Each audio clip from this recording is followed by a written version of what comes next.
Testing, testing.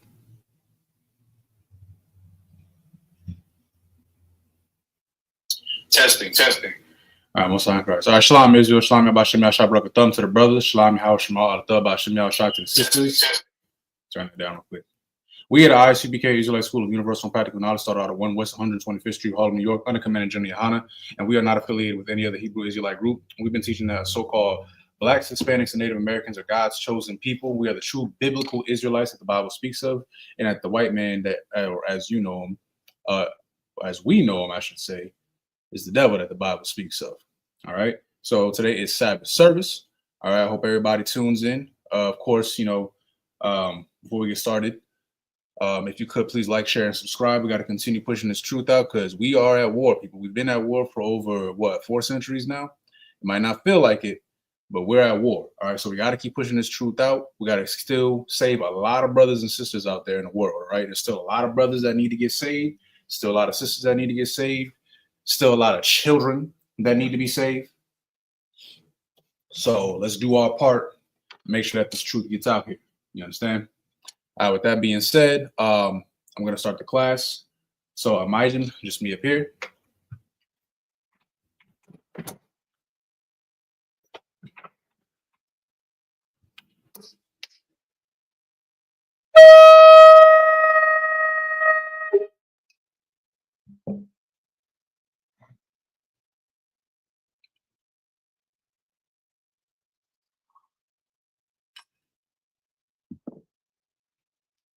Layashala, which means to Israel.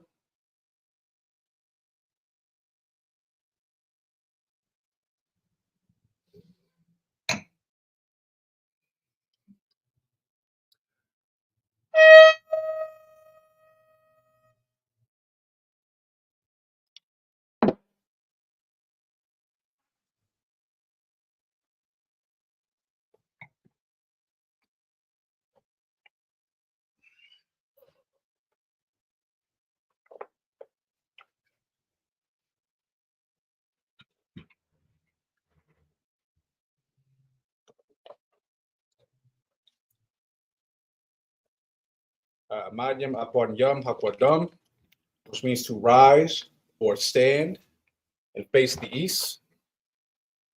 We're going to begin with the Lord's Prayer in the Hebrew. It's the Lord's Prayer.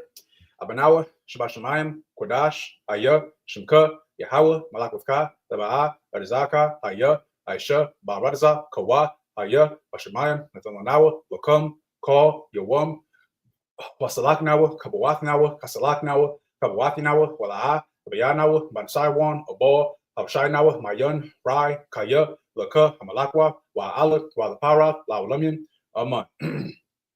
Now in the English, Our Father, which art in heaven, hallowed be thy name. Yahweh, thy kingdom come, thy will be done in earth as it is in heaven. Give us this day our daily bread, and forgive us our debts as we forgive our debtors, and lead us not into temptation, but deliver us from evil. For thine is the kingdom, and the power, and the glory, forever. So be it. Amen. This is Hakak, which is the power in the Hebrew. Yahweh, Ba'ashem, Yahushai, Babakashah, Lathumanawa, Hakak, Hakak, Raba'ah, Kabakallah, Kamadawah, Hakak, Watahar, Hamad Zerayim, Hakak, Aquayim, Amathium, Hakak, Arakawah, Fatama'ala, Lagarshun, Ba'ashem, Yahushai, the water, mud. Now in the English, Yahweh, in the name of Yahushai, please give us the power to heal all manner of sickness and all manner of disease, the power to cleanse the lepers, the power to raise the dead, the power against unclean spirits, to cast them out in the name of Yahushua. Thank you. So be it. This is Salakia.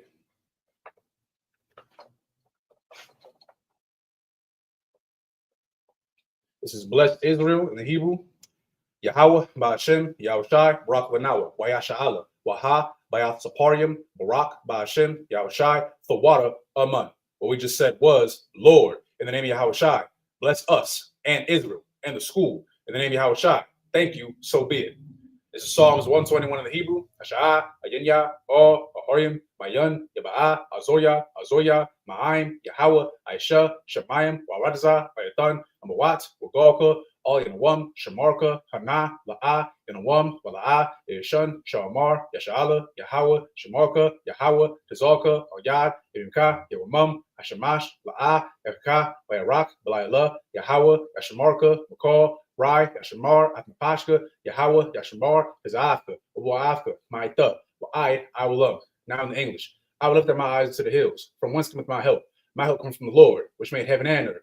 He will not suffer thy foot to be moved. He that keepeth thee will not slumber. Behold, he that keepeth Israel shall neither slumber nor sleep. The Lord is thy keeper. The Lord is thy shade upon thy right hand. The sun shall not smite thee by day, nor the moon by night. The Lord shall preserve thee from all evil. He shall preserve thy soul. The Lord shall preserve thy going out and thy coming in from this time forth and even forevermore. This is Psalms 83 in the Hebrew. Alahayim, all the Mialaka, all the Karash, or all the Shakwat, all Kayahana, Awayabika, Yahamaya 1, Ra'ash, Alaimaka, Yaryamwa, Sabada, Waita, Yaitazawa, Al Hezbonika, Amarwa, Lakawa, Manakakinan, Magoya, Walaaya Zakar, Shamya Sha'ala, Awada, Kaya, Nawai Hazawa, Laba, Yakadwa, Alika, Baryath, Yakarathwa, Ahoya, Arawam, Waya Shema'alium, Awaaba, Wahagorium, Gabal, Wayam1, Wayamalak, Palashah, Amashabi, Tazawar, Gamashawar, Alawa, Imam, Hayawa, Zorawai, Labanya Lawat, Salah, Aishalaham, Kamadian, Kasaya, Sara'ah, Kayabian, Manakal, Kuyashwan, Shamawa, Bayan Dara, Hayawa, Daman, La'adama, Shaitamwa, Nada, Yamawa, Kairab, Wakaz Aba, Kazabak, Wakaz Zormanai, Kal Nasayakamwa, Ashar, Amarwa, Niarasha, Manawa, Af, Nawaf, Alahayim, Alahaya, Shaitamwa, Kagogla, Kakwash, Lapanya, Raka'a, Ka'ash, Tabaira, Yaira, Waka Haba, Falahat, Hariyam, Kundar, Kun, Daratma, Basairaka, Wabasa, Wapafka, Tabalam, Wala'a, Panihum, Walawan, Waya, Bakashwa, Shemka, Yahawa, Yabashwa, Waya Bahawa, Adai, Waya Kaparwa, Waya Badwa, Waya Daiwa, Kayata, Shemka, Yahawa, Labadka, Aliwan, Alcohol, Ha'arataza. Like 1 second. This is Psalms 83 in English. Keep not thy silence, O God. Hold not thy peace, and be not still, O God. For lo, thine enemies make atonement, and they that hate thee have lifted up the head. They have taken crafty counsel against thy people, and consulted against thy hidden ones. They have said, Come, and let us cut them off. For being a nation, in the name of Israel shall be no more remembrance. For they have consulted together with one consent. They are confederate against thee, the tabernacles of Edom, and the Ishmaelites of Moab, and the Hagarenes, Gabal, and Ammon, and Amalek, the Philistines, with the inhabitants of Tyre. Saul also was joined with them. They have hope in the children of Lot. Salah, do unto them, as unto the Midianites, as to Sisera, as to Jabin, at the brook of Kison, which perished at Endor. They became as dung for the earth, made the nobles like a red, and like Zaid. Yea, all the princes as Zabah, and as Almuna, who said, Let us take to ourselves the houses of God in possession. O my God, made them like a wheel, as a stubble before the wind, as the fire burneth the wood, and as the flame set the mountains on fire. So persecute them with thy tempest, and make them afraid with thy storm. Fill their faces with shame, that they may seek thy name. O Lord, let them be confounded and troubled forever. Yea, let them be put to shame and perish, that men may know that thou, whose name alone is Yahweh, art the most high over all the earth. These are the blessings in the Hebrew. Barak Yahweh, wa Yahweh Shai, wa Mi'ak Allah, wa Alahayim, wa Zab Ya'ah, Alawap Yahana, Ha Alawapyam, Hasaranyam, Hakadazayoyan, Hakayayoyan, wa Hakwatyan, Yahweh, Ba'ashem, Yahweh Shai, the water, Aman. Now in the English. Bless you, Yahweh, and Yahweh Shai, and Michael, and the angels, Commander General Yohana, the generals, the captains, the officers, the troopers, and the sisters, Yahweh, in the name of Yahweh Shai. Thank you. So be it.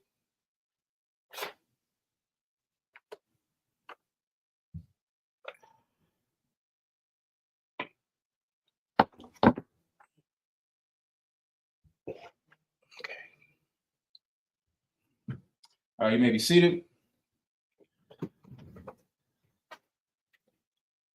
All right, Shalom, Israel. All right, we're going to be going over the book Exodus, chapter 21, verses 24 through, 1 second,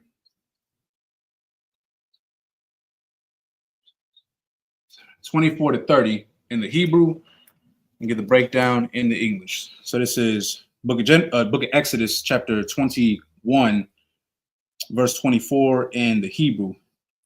Ayaz, Thakaf, Ayun, Sha'un, Thakaf, Sha'un, Yad, Thakaf, Wa'ad, Ragal, Thakaf, Ragal, Kawaya, Thakaf, kawa'a, padazai, thakaf, padazai, let's see, kabara'a, thakaf, kabara'a, let's see, wabaya, yaba'a, yaba'a, ayash, ayan, ibadya, aya, ayan, amathya, yashakapya, yashakapya, lakapashya, washalakanya, the kaf, ayenya, wayum, sha'an, ibadya, aya, sha'an, amathya, yapa'o, lakapashya, washalakanya, the kaf, shanya, wabaya,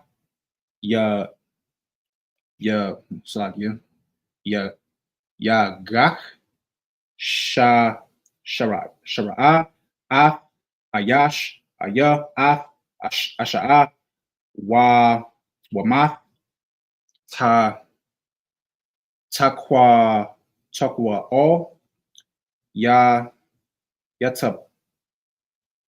yatakwa o, ashayar, la'a, ayabao, kashaya, basharaya, yaba'il, aisharaya, nakwaya, shayar, nagach, hara'a, matha ma'o, shalasham, waya'ai,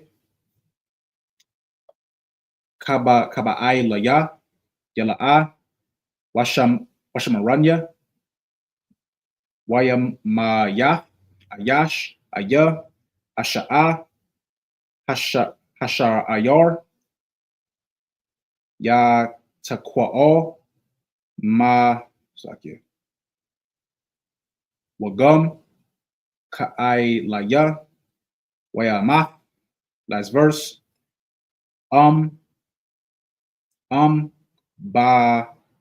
bapar, ayashaf, ayalaya, yana tha'an, padayam, na pashaya, kabal, ashar, yarashaf, ayalaya. All right. So it's book of Exodus, chapter 21, verse 24 in the English. It says, eye for an eye, tooth for a tooth, hand for a hand, foot for a foot. Now, I'm going to read a little bit more before I get into the lesson. It says, burning for burning, wound for wound, stripe for stripe. And if a man smite the eye of his servant or the eye of his maid, that it perish, he shall let him go free from his eye's sake. And if he smite out his master's, his manservant's tooth or his maidservant's tooth, he shall let him go free for his tooth's sake. If an ox gore a man or a woman, that they die, then the ox shall be surely stoned, and his flesh shall not be eaten. But the owner of the ox shall be quit. But if the ox were wont to push with his horn in time past, and it hath been testified to his owner, and he hath not kept him in, but that he hath killed a man or a woman, the ox shall be stoned, and his owner also shall be put to death. Verse 30, if there be laid on him a sum of money, then he shall give for the ransom of his life whatsoever it laid upon him. Okay, so I kind of breezed through that, but I want you to kind of get the theme of what's going on right now. So I might go back a little bit. I'm gonna go back a little bit. We went over this a little bit last week. It says right here, I'm gonna go to verse 22 real quick. It says, if men strive and hurt a woman with child, so that her fruit depart from her, meaning what? Her fruit meaning her child, depart from her, meaning you strike a pregnant woman and her baby passes, and yet no mischief follow, he shall surely be punished. He shall be surely punished, Salakia, according as the woman's husband will lay upon him, he shall pay as the judges determine. Y'all have heard that term eye for an eye. We just read it in verse 24, right? What these scriptures right here are going over are, you will be punished according to the wrongdoings that you commit to somebody else. Perfect example. I'm paraphrasing where it says, whoever putteth into captivity shall be put into captivity. The Most High has a theme. You're going to be punished for what you did, right? If you put someone into captivity, you will be put into captivity. If you kill someone, you will be killed, right? If you harm someone else's child, your child shall be harmed. Because why? It's fair. If I go around and I'm just some angry dude and I just start knocking people out because I'm mad, and I don't accidentally kill some brother, what do you think is going to happen to me? Now, I might not die necessarily in the flesh, but I might get into some trouble and I might be incarcerated. I might go to jail. I might have to face a trial and I might be put in prison and separated from my family, right? Why? Because I'm going to be punished for the things that I have done, right? A lot goes into this, not just with us, but with other nations. I understand that we are still in captivity to this day. And there are sadly a lot of people in the world who don't think too much of us. I'm gonna call them out real quick. I believe Priest Officer of 5,000, Kazak Ahmad, he made a post on Facebook. I'm pretty sure some of y'all have seen it. And there's a video of brothers, 2025 Hebrew Academy, right, marching together as they should, showing brotherhood and unity, right? Now, of course, we love this here in the truth. We love to see our people come together and thrive, right? The enemy does not like that. You can go all through the comments. If you don't believe me, look, go on Facebook. Look, you can go to his page, go to Facebook. You can look at the comments that are highlighted, and it's pretty much Esau laughing at us because the thought of us being together is like laughable to them. They're saying things such as, oh, they'll kill each other by tomorrow. Oh, let's see, give them some money. Let's see which one snitches first. Throw a Popeye's chicken sandwich at them. I'm pretty sure they're going to fight over it. You want to know why? Because they don't respect us. And the thought of Black people and Hispanics coming together in unity, they don't like that. They also don't want that. They don't want that. So they're going to discourage you. They don't want that. Why? Because they know damn well that if we come together and we stop doing the harmful things that are holding us back as a community, oh, they're going to get overthrown. Because Esau also knows what he has done to us for us to be in this state. He knows what's coming to him. That's why I'm paraphrasing. It says that Esau's time is short. Why? Because an eye for an eye. You have wronged our people. You have wronged God's chosen people. And do you really think that the Most High is going to let that go unpunished? I don't know if y'all been keeping up with the news, but you know the real reason why they're trying to ban abortions in a lot of these states is not because of us. No, remember, those clinics were made for us. Y'all can read all about Margaret Sanger and all that. We went over that a few times, right? They wanted us to kill our children. They actually tested birth control on most, I believe it was Puerto Rican and Mexican women, right? Hispanic women, because the stereotype of, oh, they're having too many babies. Population control, if you will. Well, something happened over the years, and Esau's woman started getting a little too much freedom. And she started getting into this mindset that I'm going to prioritize my career and my life and be selfish over the needs of my family. And for a while, it rocked. Right? We still had babies. The white man wasn't having children anymore. Or should I say the white woman wasn't having children like that anymore. Their fertility rate is already lower than Black and Hispanic people. Y'all do know that, right? You don't believe me, you can go look up the science, right? That's why they have fertility clinics primarily in white neighborhoods. They already have trouble having babies as it is. Now they're unaliving their children at a much higher rate than ours. They said, oh no, we got to do something about that. Now they're trying to ban abortion. And now the white woman, she's trying to fight against it. Now there's still certain states that still allow it. They're driving to these states, still trying to unalive their children. But the reason why I'm bringing all this up, to bring it all home, of course this is going to happen to them. Why? Because they tried to do it to us. You tried to murder our children, and guess what happened? Joke's on you. Your own women are murdering your children, or not children. They try to say, oh, it's not a child yet. But you get my point, though. The Most High is going to put judgment on those who have wronged others. Don't believe me? You can go all the way back to Genesis when he flooded the entire earth and killed a whole bunch of people. A whole bunch of people. Why? Because we were disgusting, evil people. Israelites didn't even exist at this time. This is the time of Noah. This is with Shem, Ham, and Japheth. Most High didn't like that, so he punished everybody. So, two things you could take away from that. One, don't lose hope. Our enemies are going to suffer for what they've done to us, and they are suffering. You might not see it, but they are suffering. The Most High sees all. Also, you need to be careful about what you do, because you're God's chosen people, right? We're supposed to be holy, right? We're supposed to obey the law, statutes, and commandments, right? Okay. Well, with that comes punishment if you decide to go against that, and you will be punished. How the Most High punishes you, that's up to him. I ain't got nothing to say about that. All I can say is, Lord be with you, and I pray he has mercy on you. And I pray it's something like a slap on the wrist, and it's not something severe. But, just throwing that out there. So we're going to continue.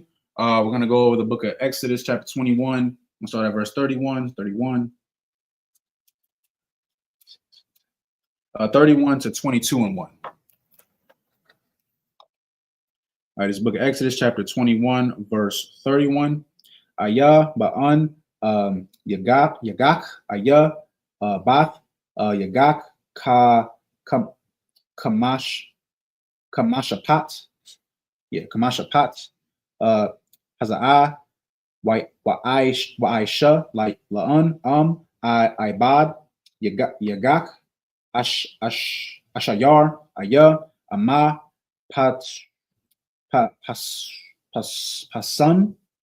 basan shalashayam shakwalayah. Let's see, yatha'an ladunya ashayar yasakwa'al yabaya, no, like wabaya, salakia, yapathak ayash bayar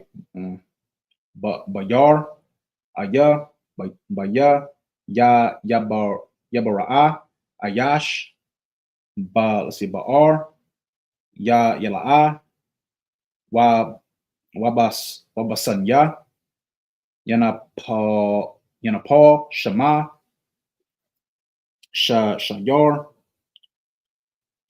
ayah kamayar ka'ail, so I got ba'ail habayar yashalom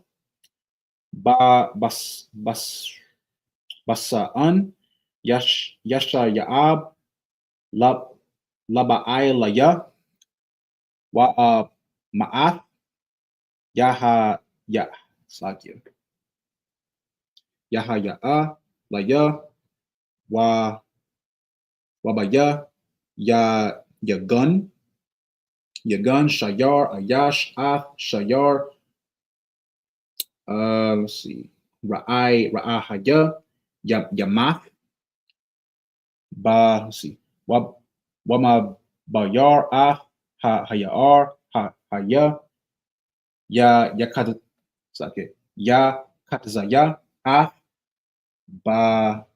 basapaya let's see, wagum amath yakatazayan an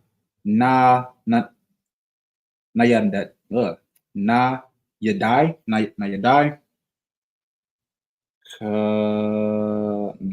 baya shayar nagath haya ma'o shalasham yala'a yasha maranya let's see, ba'ailaya shalom It's like it. Shalom. Wa wash. It's like shalom. Wa shalom. Shayar. Thakaf. Ha Hashayar. Ya ma'af. Yahaya. Yahaya. Layan. Ba'ar. It's like a baya. Waganab.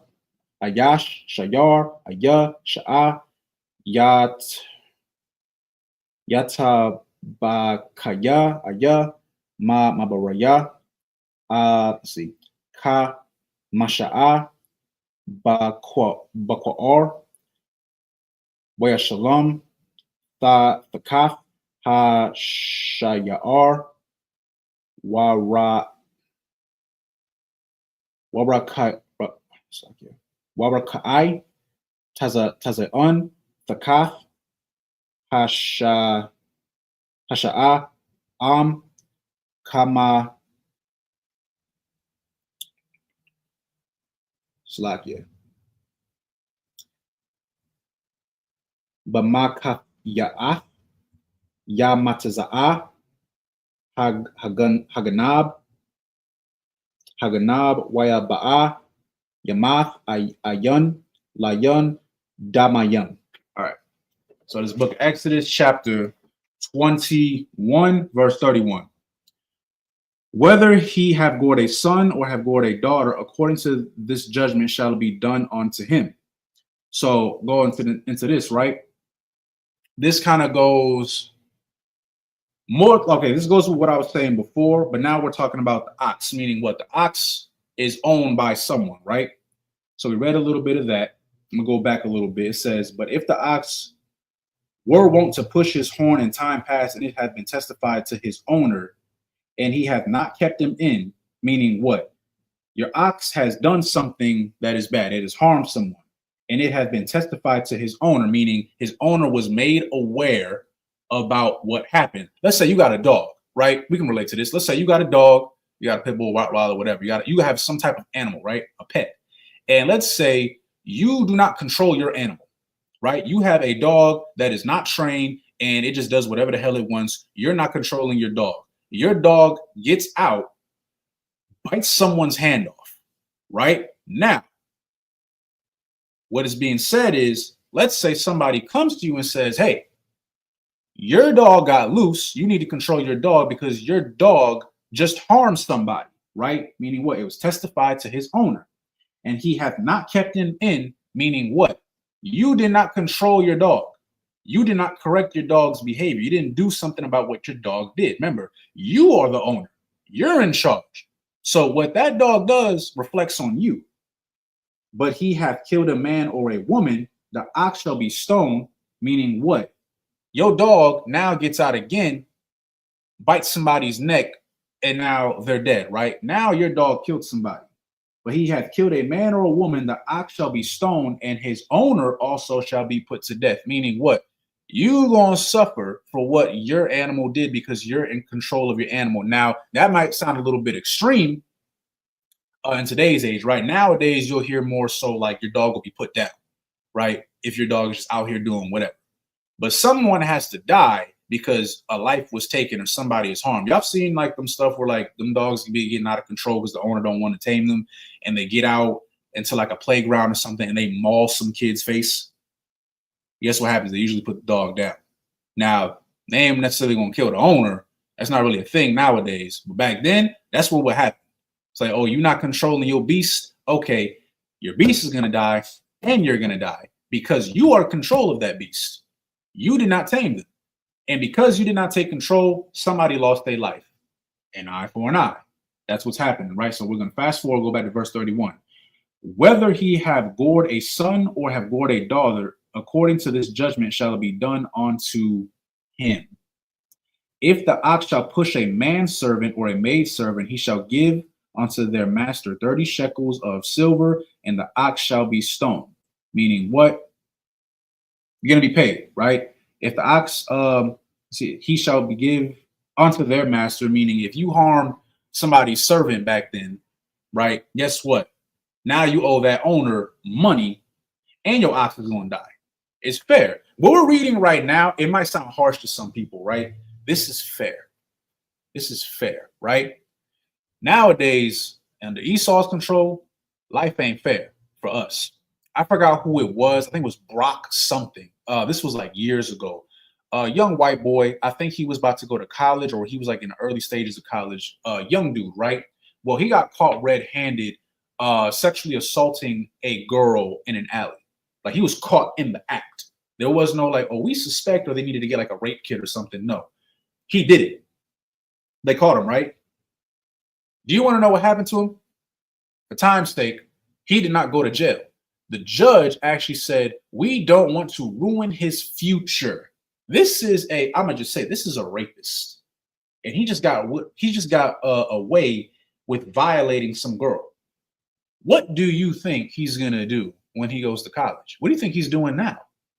He just got away with that, and you showed him that he's able to get away with that. That's not fair. But meanwhile, let one of us, and we shouldn't be doing this, by the way, again, showing that we're God's chosen people and we're going to suffer more. Let you get caught with some weed at the wrong time. You're going to jail.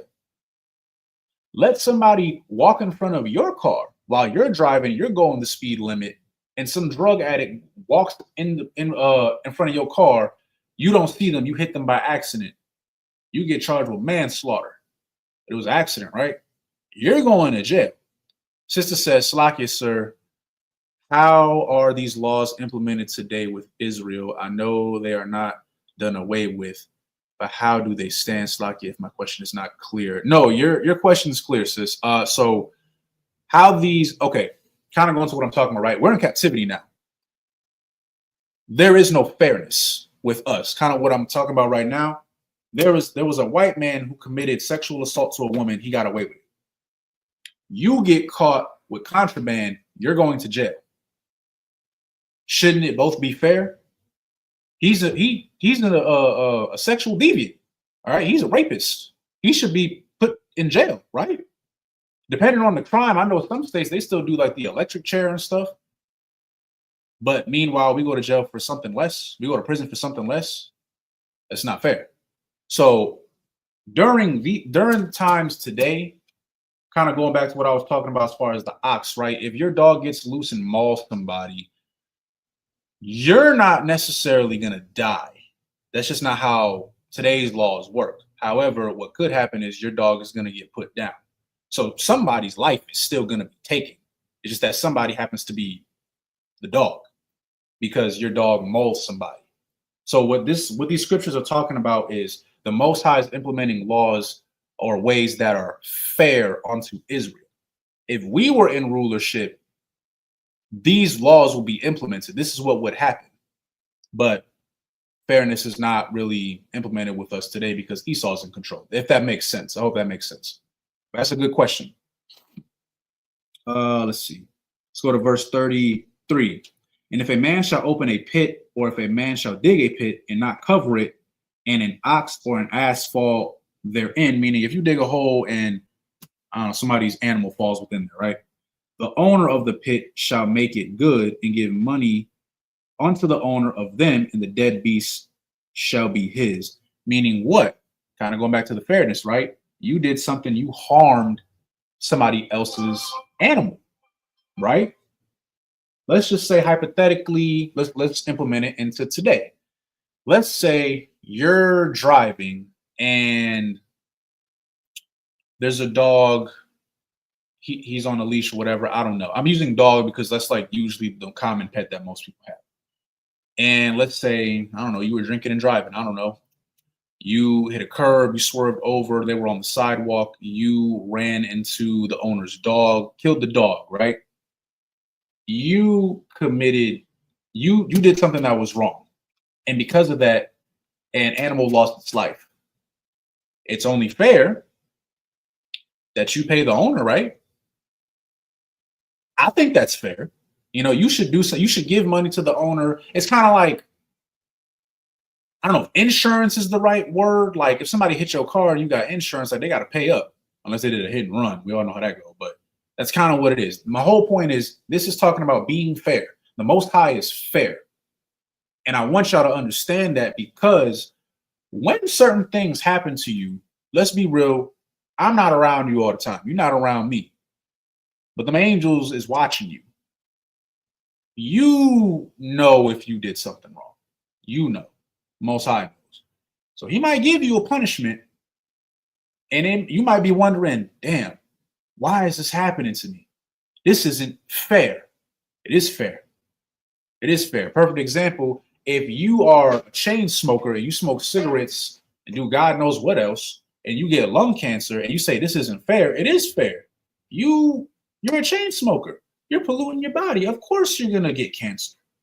If you out here and you drinking and driving all the damn time and you're just a wild person, and then one day you get into a car accident and you break your leg, now you can't move around like that. And you say, man, life's not fair. Life is fair. It's fair. You are being punished for what you have done. It's only fair. Same thing of what we're reading right now. It's only fair. I'm going to read it one more time. Verse 33. And if a man shall open a pit, or if a man shall dig a pit and not cover it, and an ox or an ass fall therein, the owner of the pit shall make it good, meaning you're going to pay for what you did. It's only fair, and give money unto the owner of them, meaning the beast, and the dead beast shall be his, if that makes sense. Verse 35. And if one man's ox hurt another's and he die, then they shall sell the live ox and divide the money of it, and the dead ox also they divide. Fair. Verse 36. Or if it be known that the ox hath used to push in time past, and his owner hath not kept him in, he shall surely pay ox for ox, and the dead shall be his own. Verse 22, chapter 22, verse 1. If a man shall steal an ox or a sheep and kill it or sell it, he shall restore 5 oxen for an ox and 4 sheep for a sheep. Now, we read earlier, not this class, let's find it real quick. We can go back to, this is real quick. Exodus chapter 20, verse 15, thou shalt not steal. So you shouldn't be stealing anyway. We understand that, right? You shouldn't be stealing anyway. Let's go back to chapter 22, verse 1. If a man shall steal of an ox, let's just apply that with anything, right? If you steal from somebody or a sheep and kill it or sell it, you stole from someone. Let's say you stole, it could be anything. You stole somebody's watch. You stole somebody's watch, and then you thought you got away with it and you sold it, right? And let's say you made however much money, I don't know, let's say you sold it for like $200 or something, right? You get them $200. He shall restore 5 oxen for an ox. Now you got to pay, I guess in this sense, 5-fold for what you've done, because not only did you wrong somebody, you committed a sin. It's different with the ox and like the animals. Like the animals did something and now you got to pay up for it. But now this is you. You got to pay up. You stole from me. You stole from that woman. You stole from that man, and you profited off of being a thief. So now you owe that person even more. Matter of fact, what they say, you got to pay them with interest. Why? Because it's fair. You shouldn't have been stealing anyway. Why would you steal from your brother? Why would you steal from your sister? She done left her necklace somewhere. You said, oh, okay, you took it and you say nothing, and you don't want to give it back to her. Oh, you sold it? Oh, and you made money off of it? Oh, no sweat. The Most High is going to punish you. Now, how again he punishes you, that's up to him. But this is an example. You shouldn't be stealing. But if you did something like this and you know you was wrong, you better pay it back up with interest. Because if you don't, the Most High will get you. And how he gets you is up to him. Salaki, if that makes sense to everybody. Let's see. We're going to continue. Book of Exodus chapter 22, verses 2 to 8. Seriously.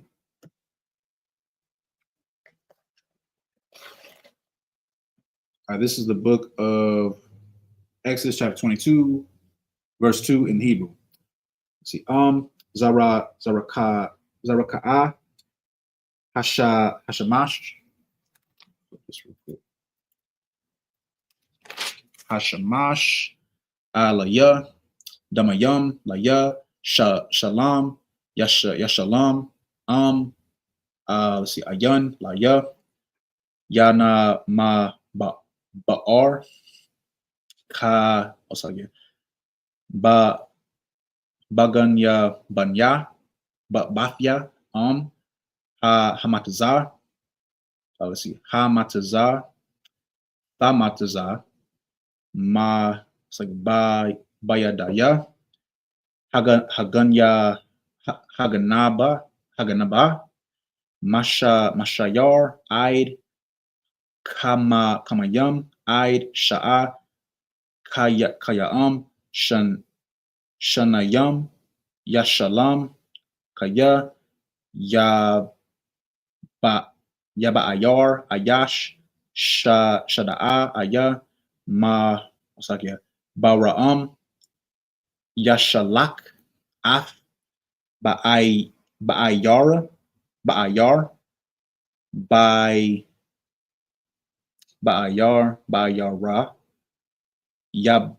Ya'aibar, Slakia,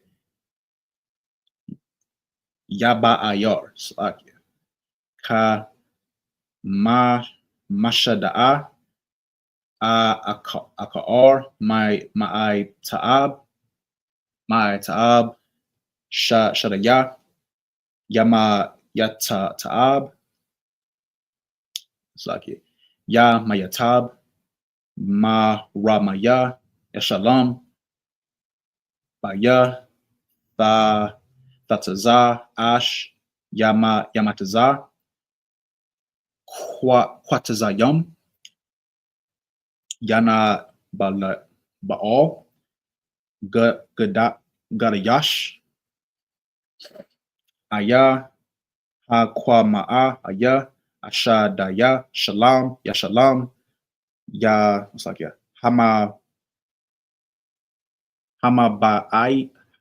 Hamabayar, Af, Haba'ai Ra'a, Baya, Yatha'an, Ayash, or Ra'aya, Ba'ai, what's like you?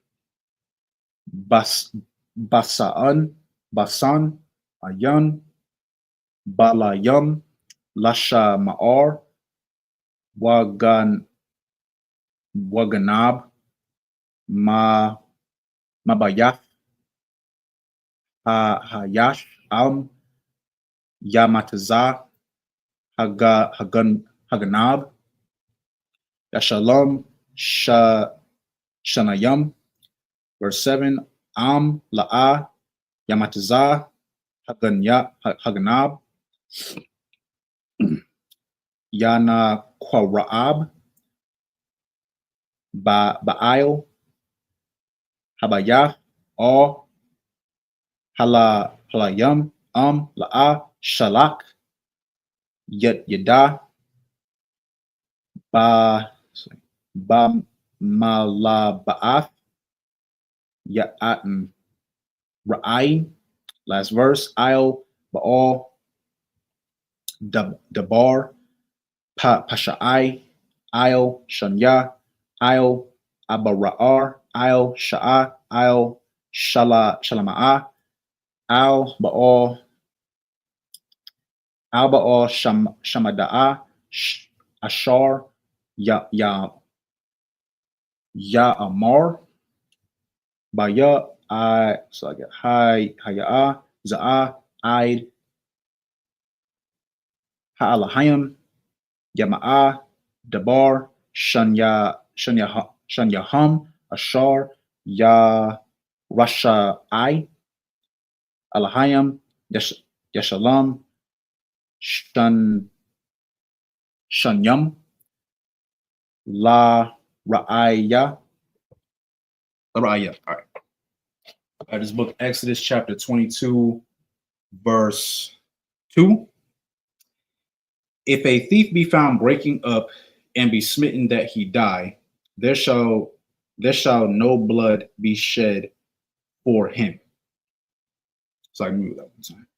Verse 2, if a thief be found breaking up and be smitten that he die, there shall no blood be shed for him. Meaning, in a sense, he kind of got what he deserved. You're a thief.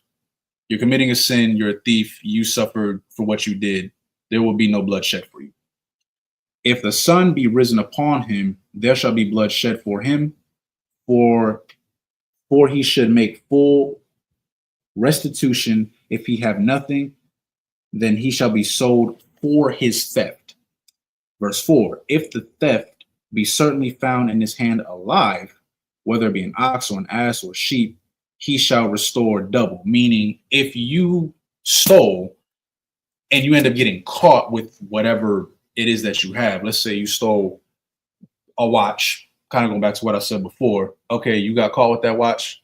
Now, not only are you going to give back that watch, that person a watch too. You owe them double for what you took, right? I'm going to read a little bit more, but from pretty much what you can get from this is don't be a thief. Don't be a thief. There's no honor among thieves, all right? Verse 5, if a man shall cause a field of vineyard to be eaten, and shall put in his beasts, and shall feed in another man's field, of the best of his own field, and of the best of his own vineyard, shall he make restitution.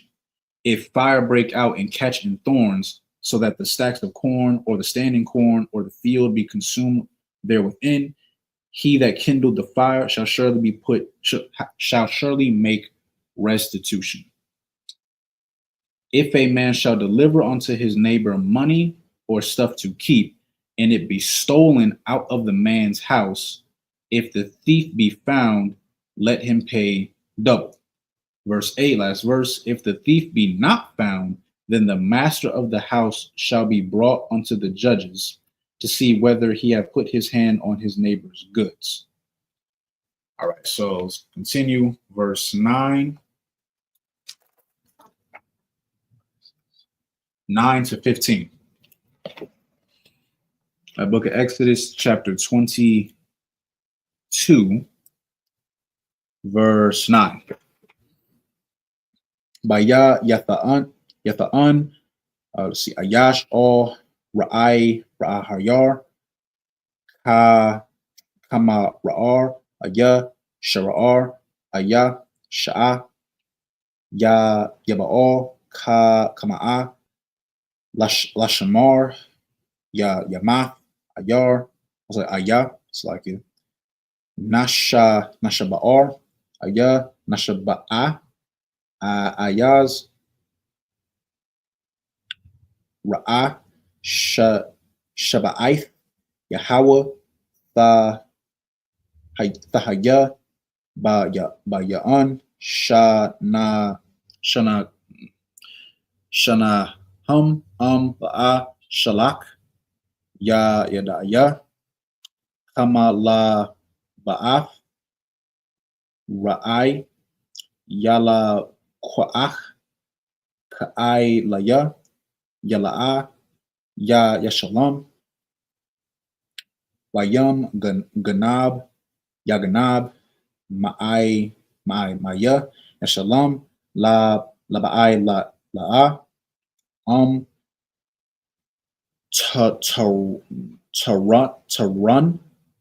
to run, okay. Ya Salakia. To run, okay. Ya ba Kaya, Aid, Hata Ra Pa'a, La'a, Yashalam, Waya Ba'a, Yasha'al, Ayash, Ma'aim, Ra'ai Haya, Yana Shabar, Aya, Ma'af, Ba'ai Laya, Ayan, I Ba'am, La Shalom, Shalom, Ka'ai, Ba'ai La'a, I Anya, La'a, Yashalam, Ma Shabayar, Aya, Ba'a, Basha Bayar, last verse, Yabaya, Yapatha, Ayash, Batha Yala'a, Ashar, La'a, Arasha, Yashaba'ab, Aima, Ma'ar, Yamaranya, Laya, Lasha'a. All right. So the book of Exodus, chapter 22, verse 9 to 15.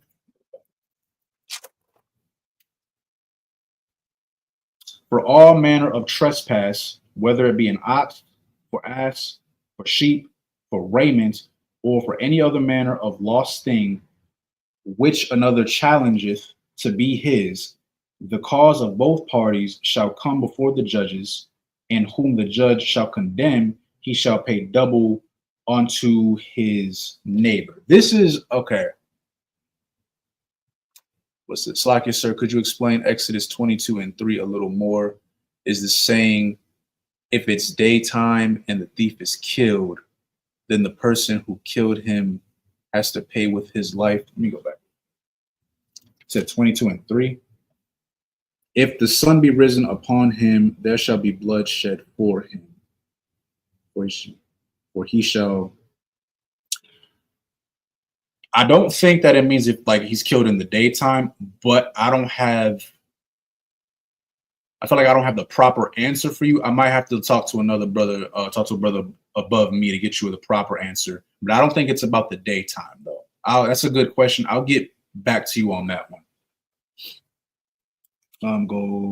Verse 9. So it says, for all manner of trespass, whether it be an ox, for ass, for sheep, for raiment, or for any other manner of lost thing, which another challengeth to be his. Okay, so what this means right here,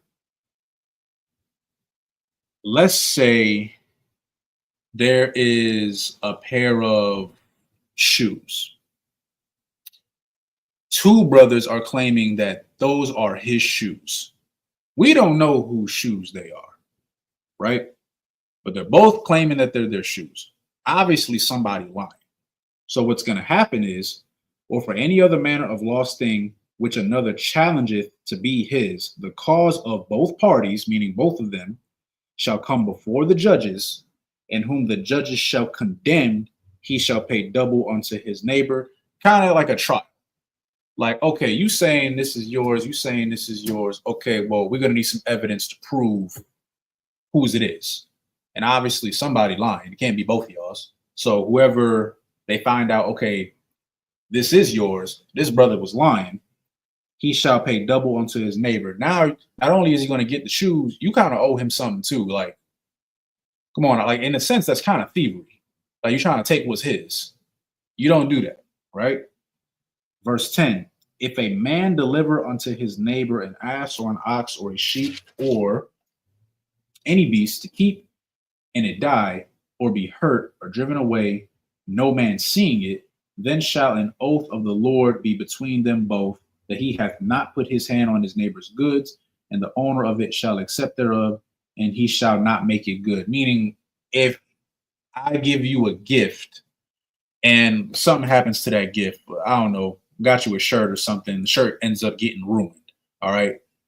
In a sense, it's, I know I didn't ruin the shirt. I gave you the shirt. You didn't ruin the shirt. We talked about it. It is what it is.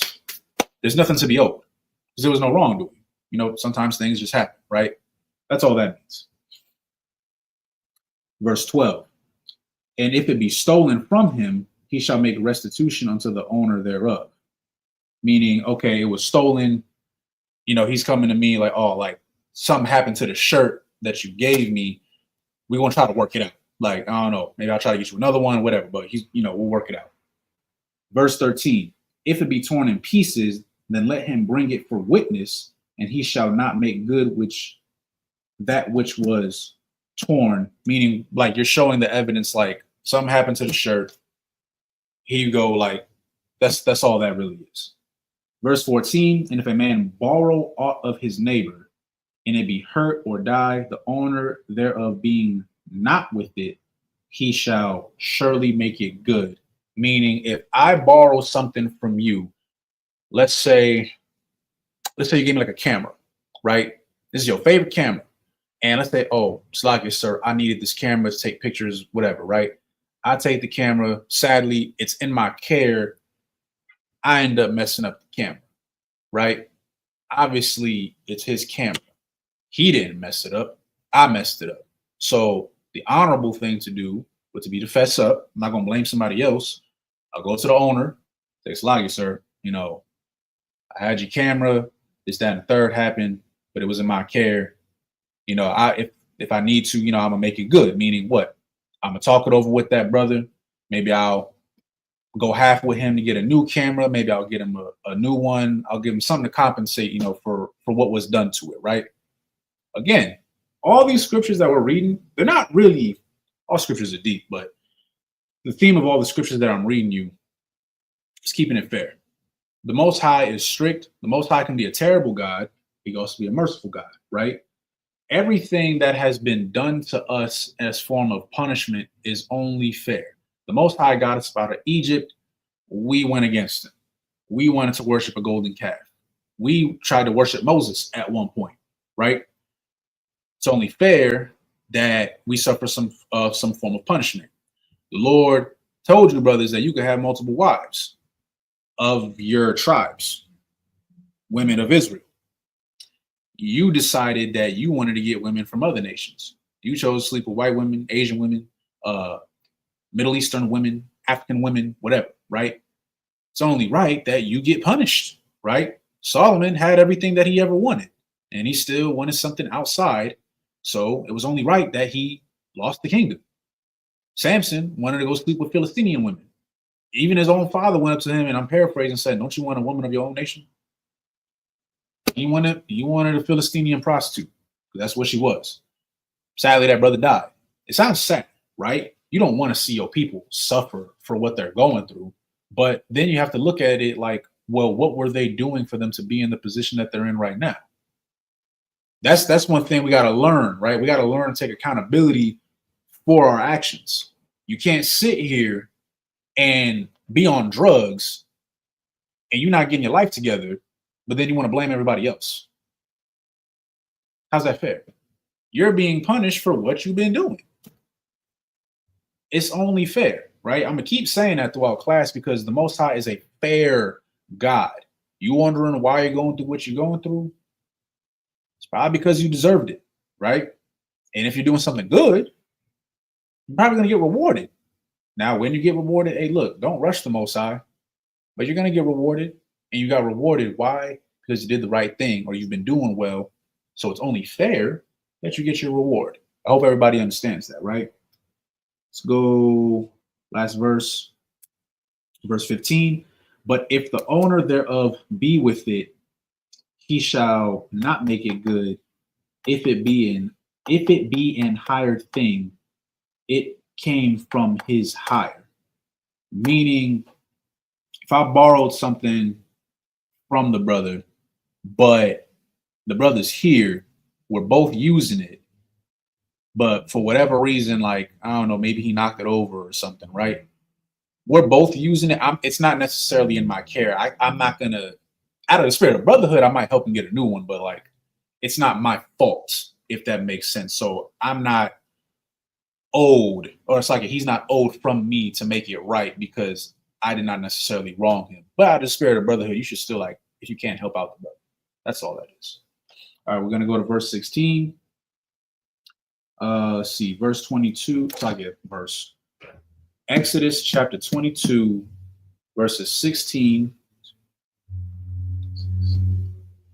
to 22. All right, the book of Exodus, chapter 22, verse 16.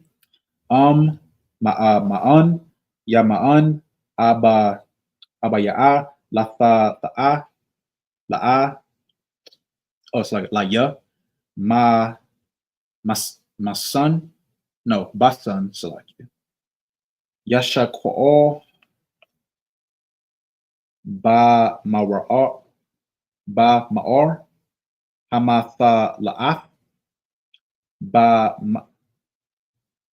Mabash Pa'af Mabash Salakia Mabash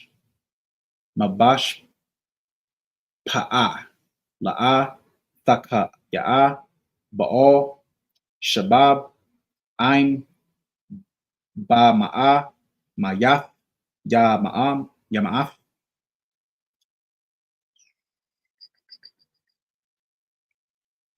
Zabak, La Yaham, Akha Ra'am, Balathia,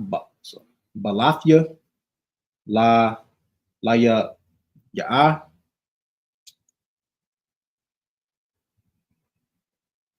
La Abadia, Yagar La'ah, Naafia,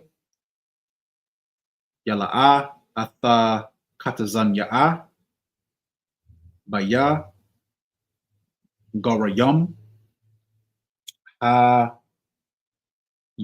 Hayathum, Ba'arataza,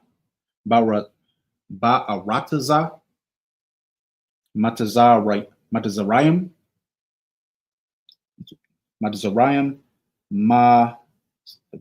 Ba'al, Ala Manya, Wayatha Ya'an, La'a, Tha'ai Na'yan, last verse, Anya, Tha'ai Na'a, Afya, Baya, Taza'ai,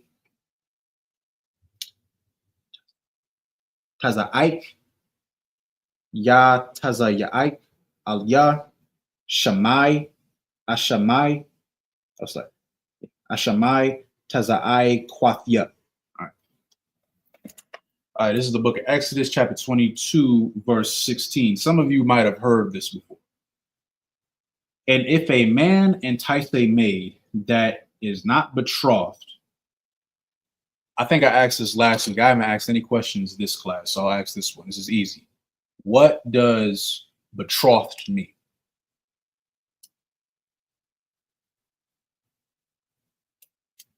Does anybody know what betrothed means?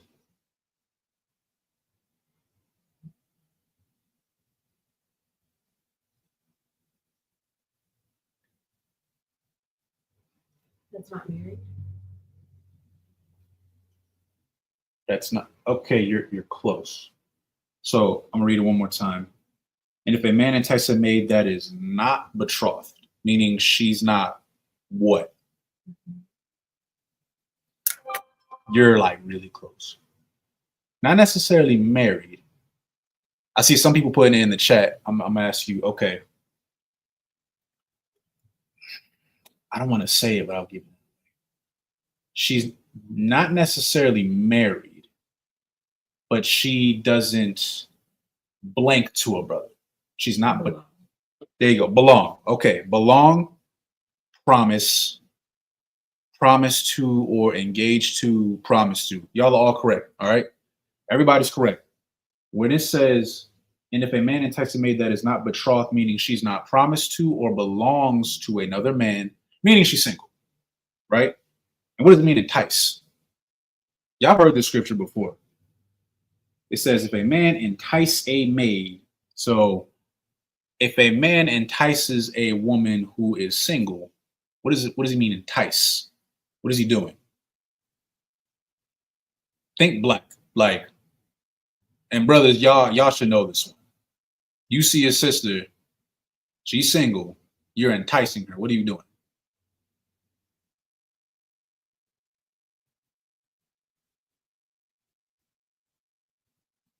Nobody knows. Enticing a maid. Trying to get at her. There you go. Trooper Shalat. Trying to get at her. Macking. All right, yeah, I'll take it. Yeah, you spitting game. You trying to talk to the sister, right? You're enticing her. So let's go back. And if a man entice, meaning you spitting game,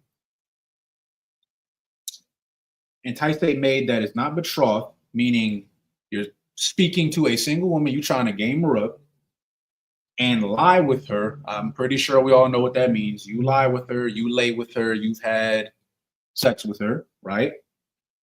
He shall surely endow her to be his wife. We went over this 1,000 times. You will never find the word girlfriend in the Bible, right? I'll give it to you like this. The only time a sister might be your girlfriend is if y'all courting. That's your girlfriend. Because y'all ain't did nothing yet. Y'all have interest in each other. Y'all talking, y'all going on dates, you're courting. Yeah, she's your girlfriend. That's about the only time you can use that. if y'all are having sex, that's your wife and that's your husband. There is no going back from that. Y'all see what's going on. Yeah, you go out into the world. We all see what's going on. Sexually transmitted diseases all over the place. I've read somewhere not too long ago, it was like a few months, Texas has like an uprise of STDs. I don't even want to get started on Atlanta. I think what is it? What they be having? The My Chart? Is that what it is? My Chart? You got to carry around or I guess have it on you. I don't know if it's in your phone or whatever. It's pretty much proof that you don't got any STDs. So you good to, like, what is this? You wouldn't have to do any of that stuff if you just stayed with the same person. All right. And for brothers, yeah, you got multiple wives, but how about you just stay with those women and not try to, I don't know, have sex with another man's woman? Look, I ain't trying to get vulgar, but y'all sharing. You're going to catch something. I guarantee you. And guess what you're going to do? You're going to catch something, not know it, and you're going to bring it back to your rib, and then she's going to catch something. And of course, she's going to wonder, like, what the hell? Like, how I get this? I only been with you. What you been doing? I'm just saying. All right. Let's keep going real quick. Verse 17. If her father utterly refused to give her unto him, he shall pay money according to the dowry of virgins. Let me read that one time. Okay. So what this means, those who have been in school long enough know what a dowry is. A dowry, in a sense, is like a form of payment. It doesn't necessarily have to be money. We can go back to Jacob. His dowry, in a sense, was his labor to Laban, right, for his two daughters. He served 7 years. He originally wanted Rachel, ended up getting Leah. He served another 7 years, ended up getting Rachel. So out of that, he ended up getting 4 wives because they're handmaids. But that was his dowry, in a sense. Now, let's say you and the sister are already married, but then the father, for whatever reason, does not want to give his daughter to you. That's wrong because y'all are already married. Yes, that's her father. Before she was with you, that was her head. That's who she listens to. That's the man of the household. She's with you now. You are now her head. That's always going to be her father, but now you tell her what to do. She listens to you. So if he chooses not to give her up, now he owes you.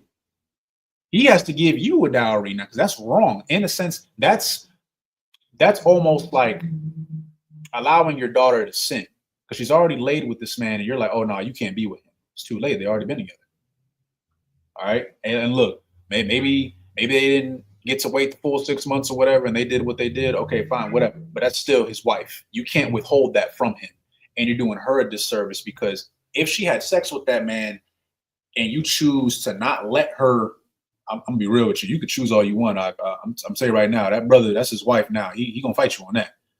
But if you try to withhold that from him, you're pretty much telling your daughter, first of all, it creates confusion for the daughter because it's like, well, who am I listening to here?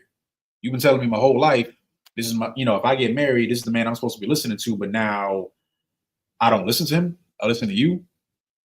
How does that work? And you're kind of letting your daughter low-key be a whore or introducing her to being a whore because if she can't be with him and you still feel like you got control, I want you to be with this brother. That's too late. That's her man. That's done. The deed is done. You got to let that be. All right.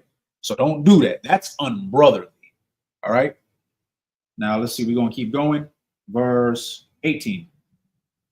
Thou shalt not suffer a witch to live. Verse 19. Whosoever lieth with a beast shall surely be put to death. I'm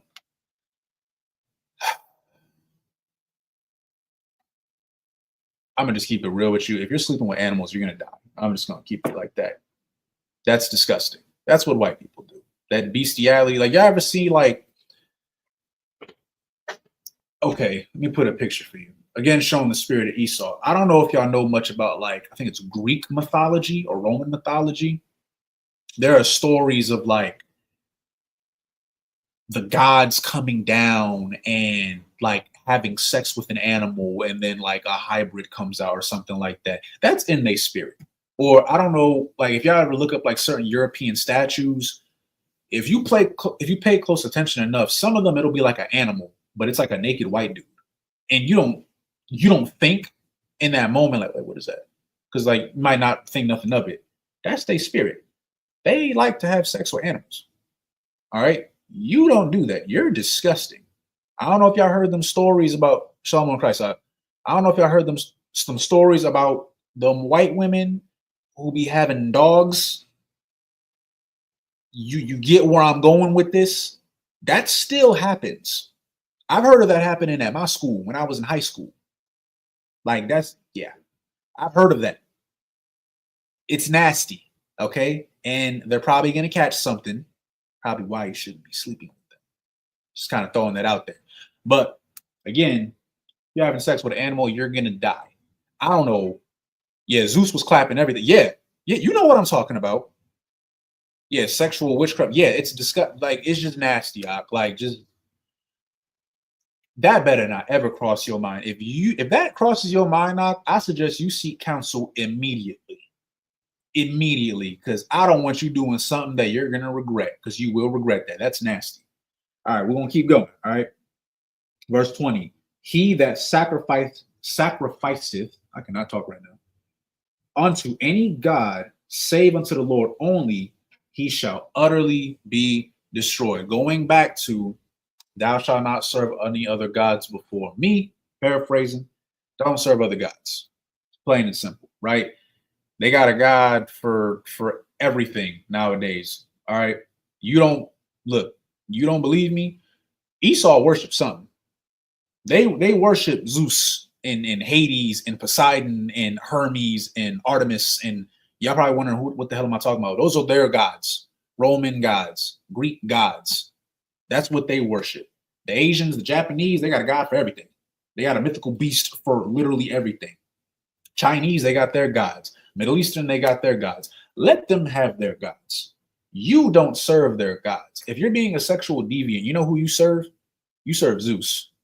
Zeus was a sexual deviant. I don't know if y'all ever read any of them stories. All right, what's that game called? God of War. God of War. It's a great game, but the mythology behind it is crazy. Zeus was clapping everything. I'm being real. No, that's real. He was. He would, and then he was leaving them to be single mothers too. That's crazy. That's their spirit. Don't do that. All right, it's disgusting. That you serving other gods is going to get you destroyed. Plain and simple. Verse 21. Thou shalt neither vex a stranger nor oppress him, for ye were strangers in the land of Egypt. Okay. Some people might get a little confused with this. We are oppressed, and there is going to come a time where we are going to be in rulership, and let's just be real, our enemies, they're going to be our slaves. When it says vex a stranger nor oppress him, this is mostly talking about your brother. Now, I forget what scripture it is. It says don't abhor an Edomite, meaning don't go out there and just like start punching Edomites in the face. Don't do that. We know who the enemy is, but you go out there and you start getting a gun and you shooting a whole bunch of Edomites, you're going to die. You're going to go to jail, and you're going to be another statistic. You're pretty much giving them a reason to kill you. Don't do that. Be wise. We know who the enemy is. Don't do what they do. Now, that don't mean don't defend yourself. This is where people get confused. If some white man is trying to break into your house and assault your wife and your children, beat his ass. Salakia, don't sit there and not do nothing. Beat his ass. And then, call the proper authorities, do what you got to do, all right? But you don't just go out there and just start beating the hell out of everybody. Also, you don't oppress your own brother or your own sister. We already oppressed. Trust me, we know there's traitors. Don't be a coon. Don't do that. Don't try to crave white supremacy so much that you start looking down on your own people. We're all oppressed. You might have money now. You didn't start out with money. Lord knows what you did to get that money. But you don't look down on your people. Don't do that. Because now you're no better than the white man. Plain and simple, right? We'll keep going. Let's see. Verse 22, ye shall not afflict any widow or fatherless child. Okay, that's pretty straightforward. A sister, y'all know what a widow is, right? A widow is obviously a sister who sadly husband has passed away. She has now been widowed. You will not afflict any widow or fatherless child, meaning you're not going to take advantage of that. There's some evil predators out there who will see a fatherless child and a woman who doesn't have a man, and they're going to take advantage of that. They're going to oppress them. They're going to take advantage of that woman because now she's distraught. She's emotional now. The child has no father now. They're going to take advantage of that. That's what the white man did. The white man removed us out of power and pretty much made us, I'll be real with you, brothers out in the world, a lot of y'all are feminine. And I know why you're feminine. Because a father was taken out of your life and the only authority that you knew was your mother.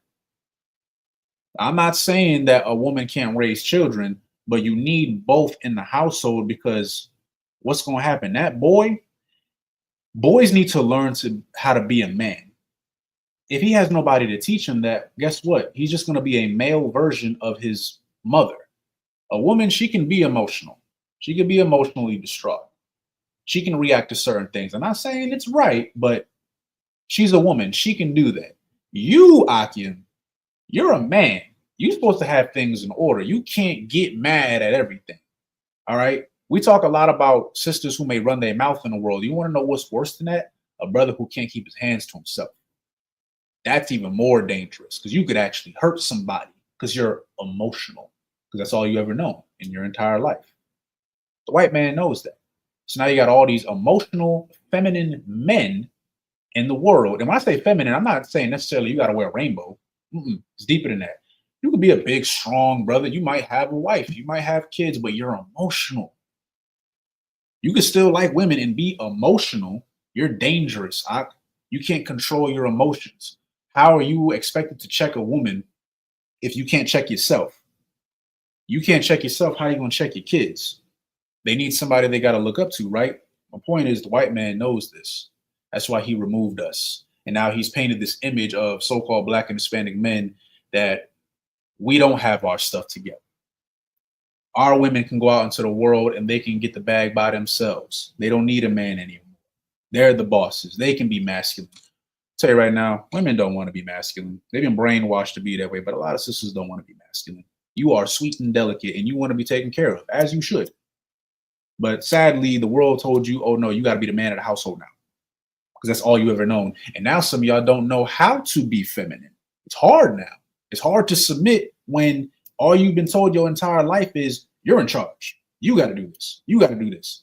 You don't need no man. And all the examples of men that you've seen are feminine. Can't have two feminine people in the household. I hope that makes sense, right? For time's sake, I'm going to just continue. I'm going to continue in the English. Let's see, 22. Yeah, 22 and 23. So like I had to get to where I was. The book of Exodus, chapter 22, verse 23. If thou afflict them in any wise, and they cry at all unto me, I will surely hear their cry. Okay? This is the Most High saying, I'm going to hear them. You afflict my children, I'm going to hear them.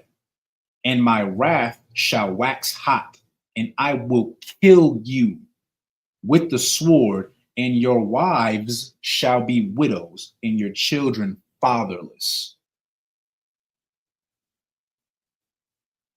Remember what we read earlier, an eye for an eye? You hurt others. So now the ones you care about will suffer the same fate because you hurt others. Y'all see how that works, right? You can't do unto those and not expect it to be done unto you. You just beat the hell out of somebody's wife. Oh, her man not around. I'm going to beat the hell out of her because she made me mad. You know, there's a way that you can get punished. You might not get beat up. You not around, your wife get beat up. And you wondering how. Now you're mad. How are you mad? You beat up somebody else's wife, right? Makes sense. Sis, actually, no, brother, this is the most common one. I'm going to say this one. Brothers in the world, And a lot of y'all did this. You ain't got no problem sleeping with another man's wife. It's cool. Y'all have that mentality of, it ain't me. I didn't do it. If she was loyal to her man, she wouldn't have given me the chance. That's your mentality. But then let's say you get a woman. Your woman cheat on you. Now you're mad. How could this happen to me? You crying, you over here, you want to beat the dude's ass, you want to do all that. Why? He has the same mentality as you. She don't owe no loyalty to me. I don't know him. He not my friend. She came on to me. You see how that works? What goes around comes around. You don't want that. All right. Treat others the way you want to be treated. If you see somebody who being evil and wicked, don't stoop to their level. Let them be evil and wicked. They gonna get what's coming to them. You don't do what they do, though. I hope everybody understands that. Verse 25. If thou lend money to any of my people that is poor by thee, thou shalt not be to him as in usurer, neither shalt thou lay upon him usury. Give me 1 second while I give this.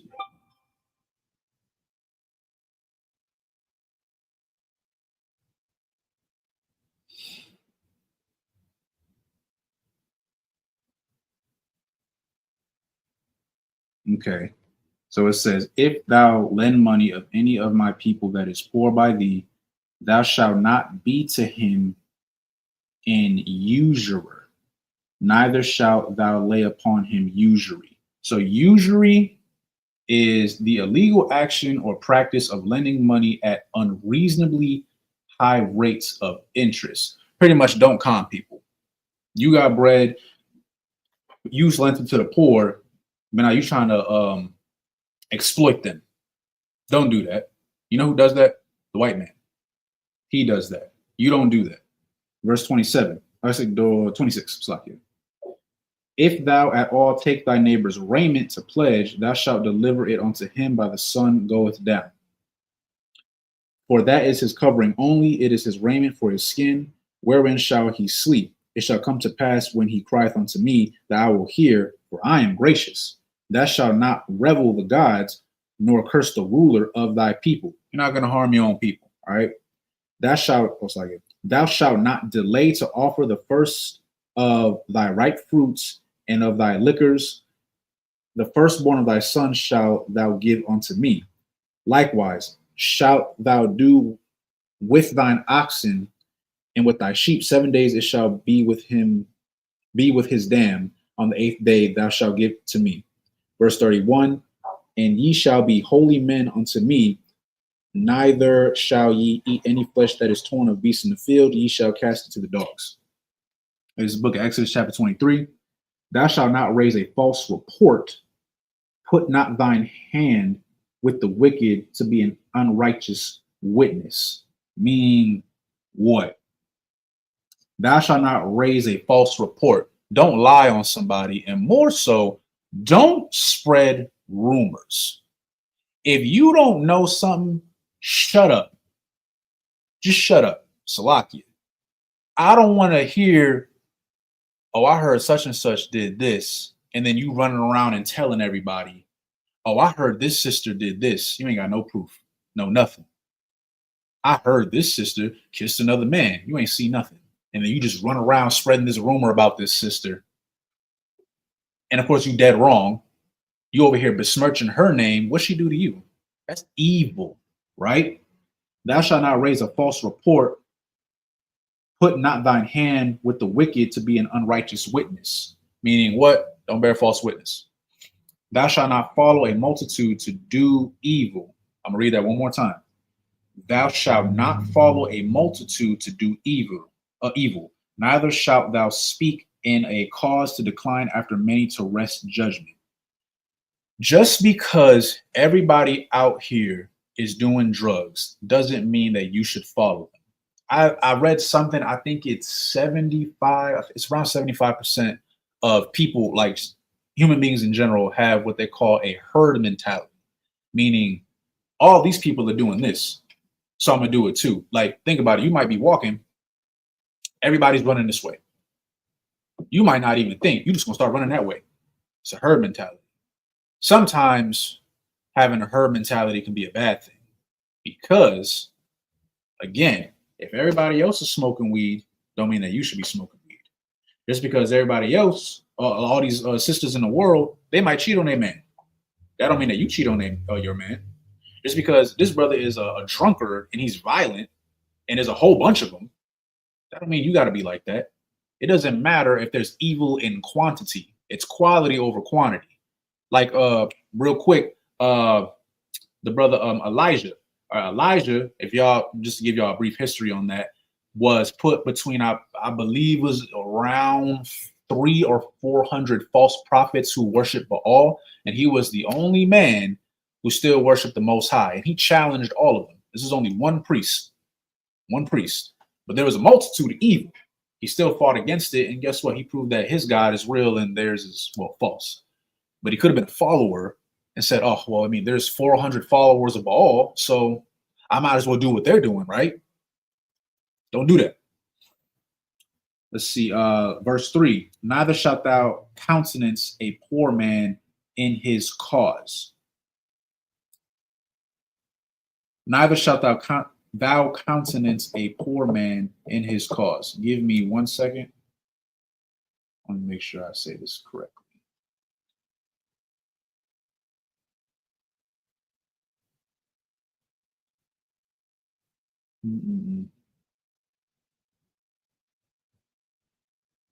I might have to get back to that. Okay. Verse 4. If thou meet thine enemy's ox or his ass going astray, thou shalt surely bring it back to him again. Okay. Okay. Verse 5. If thou see the ass of him that hateth thee lying under his burden, and wouldest forbear to help him, thou shalt surely help with him. Thou shalt not wrest the judgment of thy poor in his cause.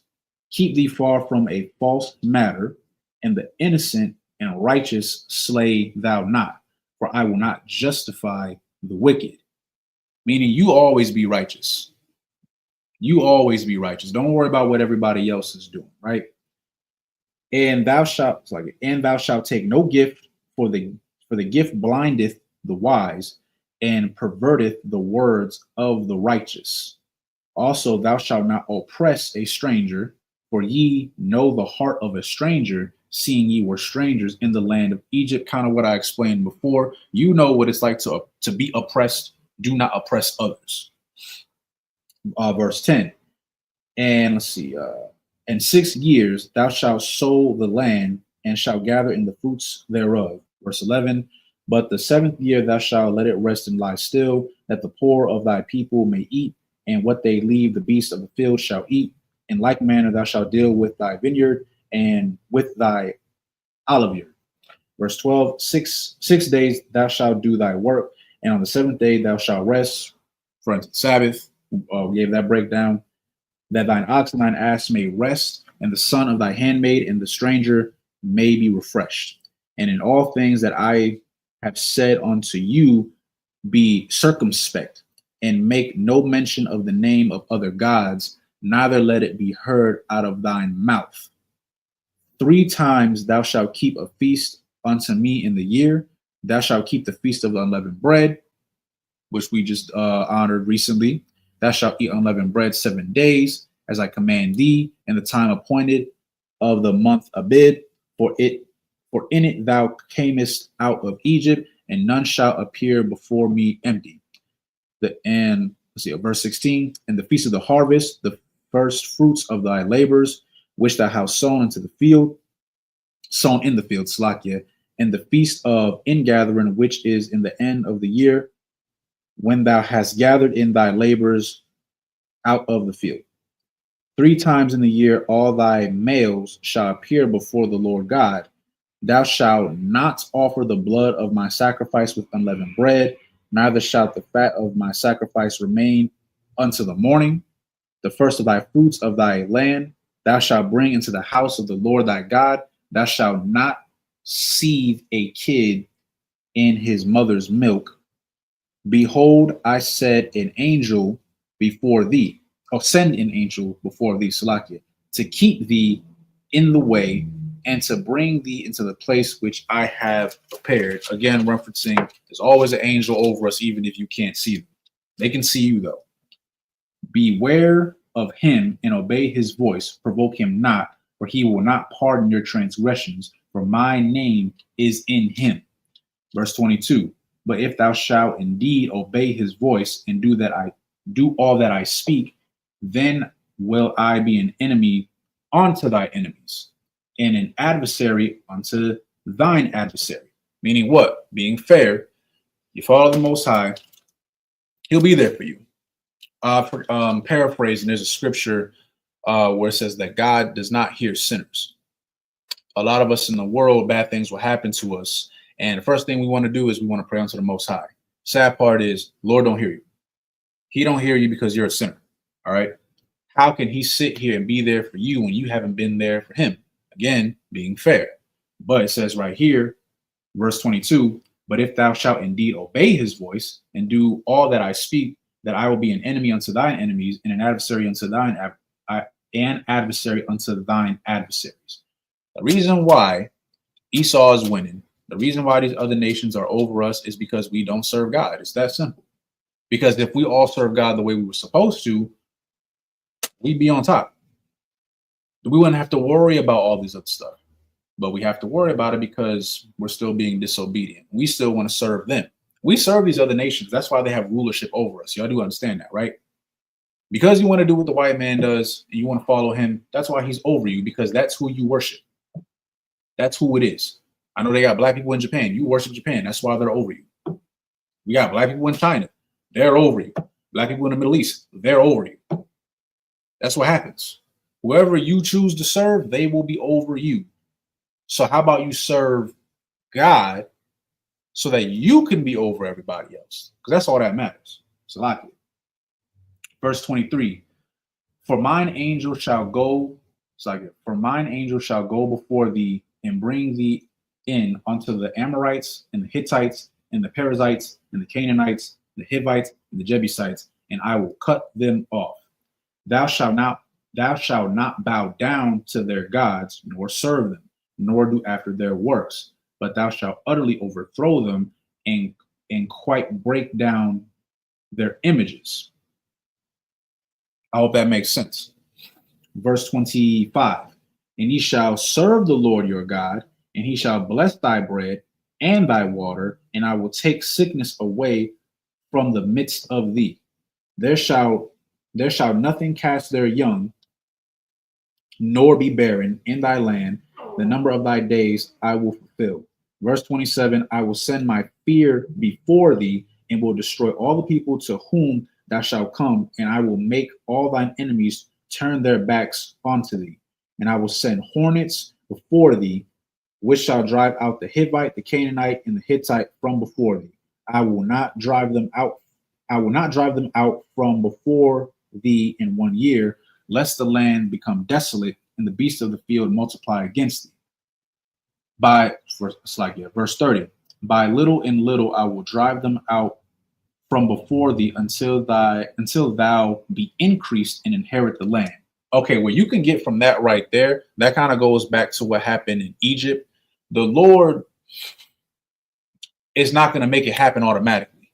Let's just say by some miracle, every single Israelite on the face of the planet decided to serve the Most High properly. Great. It's going to take a little time for the Lord to prepare things, right? He prepares things for us to take. Because let's be real, I want the Most High to smite all our enemies today. But that's just me being selfish, though. If he got rid of all the Edomites in this country right now, yeah, that's cool. But then what? We still ain't serving God the way we're supposed to. You know what's going to happen realistically? There's going to be a bunch of Israelites who are going to fight and kill each other. I'm being 100 with you. You want to know why? Because we can't find common ground. We still hate each other for the dumbest of reasons. We still have gang culture. We still have rapists and pedophiles. We still have murderers. We still have serial killers. It would be better, when Esau's not around, but the problem ain't going to get fixed automatically. So what has to happen is the Lord has to work I will say not slowly, because it's not slow for him, because his perception of time is different than ours. But he kind of has to guide us in the right direction, if that makes sense. Like, you can't give a homeless person $1 million and just think that all the problems are going to be solved. He's going to blow all that money in a week, if that. And guess what? He's still going to be homeless. He's still going to be on drugs. The root of the problem was not fixed. So you got to fix yourselves first. Then we can get the land. Then he can smite our enemies. I hope y'all following what I'm trying to put out, right? Let's go to verse 31. And I will set thy bounds from the Red Sea, even at the sea of the Philistines, and from the desert unto the river. For I will deliver the inhabitants of the land unto your hand, and thou shalt drive them out before thee. Verse 22. Thou shalt make no covenant with them, nor with their gods. Simple. Thou shalt not dwell in thy land, lest they make thee sin against me. For if thou serve their gods, it will surely be a snare unto thee. A snare meaning what? A trap. Verse 24. These are the last 5 verses. Let's see. Book of Exodus chapter 24, verse 1.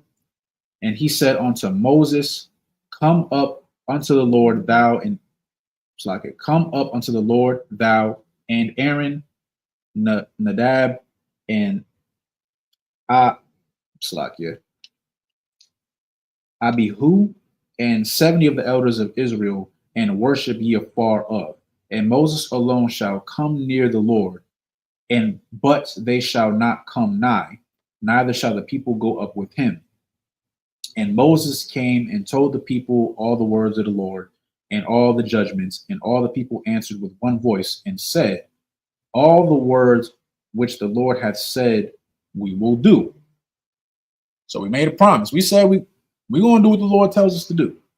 And Moses wrote all the words of the Lord, and rose up early in the morning and built an altar under the hill, and 12 pillars according to the 12 tribes of Israel. And he sent young men of the children of Israel, which offered burnt offerings and sacrificed peace offerings of oxen unto the Lord. All right, so that's it for today's class. We're going to pick things back up from chapter 24. There was a certain question. No, it was Exodus 22 and 3. I'm gonna try to get a better breakdown on that one, and I'll probably get that to you by next class. The water for everybody that tuned in. If you haven't already, please like, share, and subscribe. And as usual, the water for the participation. Remember, this is class. You're free to ask questions. This is not the Christian church. We don't just want you to sit there. All right. And with that being said, for time's sake, I'm gonna end the class. Shalom.